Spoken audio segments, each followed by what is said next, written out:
The Berenstain Bears and the Week at Grandma's by Stan and Jan Berenstain.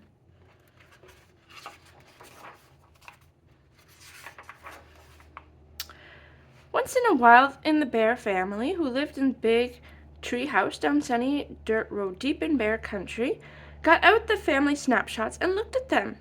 "What are these?" asked Sister Bear, picking up a book of photos. "I don't think I've ever seen these before." There was pictures of bears playing tennis, canoeing, dancing, and having all sorts of fun.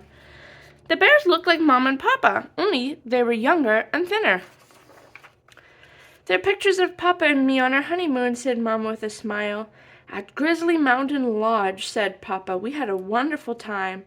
"What's a honeymoon?" asked Brother. "A honeymoon is a special trip couples take when they get married," explained Mama. "Getting married is a very special happening, and celebrating it with a trip is an old custom." "As a matter of fact," said Papa, "we've decided to go on a second honeymoon. We're going to go back to the same place, play tennis, go canoeing, and have fun." "Oh, it'll be lovely," said Mama.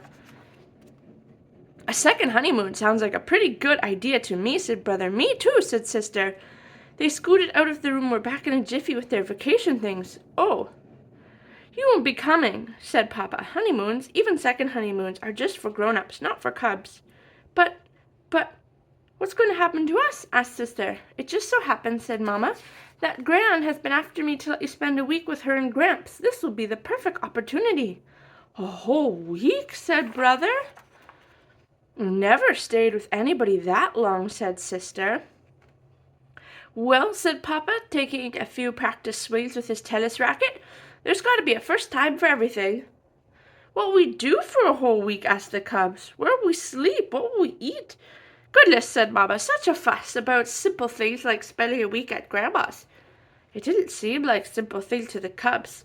They loved Gramps and Gran very much, but, well, they just weren't Mama and Papa. Besides, Gramps and Gran were sort of old.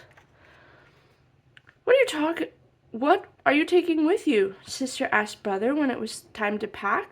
"I'm taking 2 books, my Jacks, my Teddy, of course." "These," he said, holding up some books and his best yo-yos. Papa put their suitcases in the trunk at last, so they got to Gran's and unloaded. It was easy as 1, 2, 3. Then there was lots of big bear hugs and kisses and happy second honeymooners, and they were on their way. "It's certainly good to see young folks having fun," said Gran as she waved goodbye. "We're the young folks," muttered the cubs. "We're the ones supposed to be having fun." The room at the top of the stairs was very nice indeed, but, well, it just wasn't home. "Gramps," said Sister, "where do you suppose Mom and Papa are right now?" "Well," said Gramps, "I reckon they're still on the road, just pulling into the sight of Grizzly Mountain Lodge." After they unpacked their thing, Gramps thought the cubs might like to explore around the house. "What do you suppose Mom and Papa are doing now?" they asked then. "I reckon they've gotten into their tennis clothes and are swatting the balls back and forth," he said. Over the next few days, Brother and Sister found a lot to do. They helped Gran feed the bird friends, more kinds they had ever seen in one place, and Gran knew all their names. They helped Gramps cut a smooth twigs for the new ship in a bottle. It turns out that he built them outside of the bottle and then slid them in. It was pretty tricky. They went fishing in a special place Gramps knew about. "Well," said Gramps as they returned with a fine catch, "I reckon that your Mama and Papa are out canoeing right now." "I certainly hope they're having fun," said Sister, "because we sure are." Better get these chairs in," said Gramps after the fine fish fry. "It's going to rain tomorrow." "How do you know?" asked Brother. "I can feel it in my bones," answered Gramps. It turned out Gramps was right. "Good," said Brother. "We'll be able to relax a little." Sister got out the Jacks, and he started to play with her yo-yo. "Used to be pretty good with one of those myself," said Gramps. Was he ever? Not only could Gramps make the yo-yo sleep and walk the dog, he could even do baby in the cradle and around the world.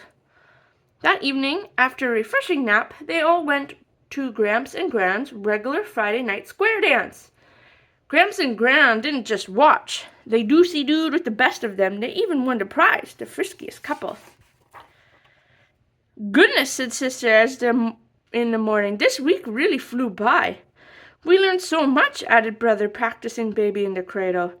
Gramps and Gran, how come you know so much? Asked Sister. So many things. Why, you can even feel the weather in your bones. That's one of the good things about being an older person, said Gramps, smiling. You learn something every day.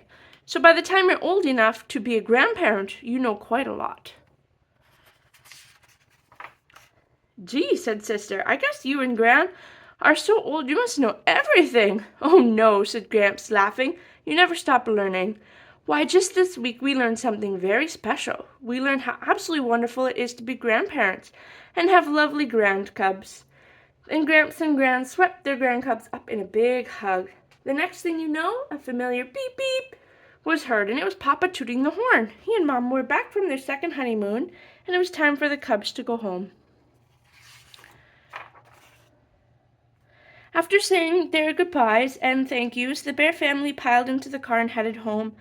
No sooner were they on their way than Brother and Sister were babbling about the fun and excitement of their week at Grandma's. Well, said Papa, sounds like you had a pretty good time. Oh, we did, said Sister. Papa, sometime you might want to go on a third honeymoon, and we can spend another week at Grandma's.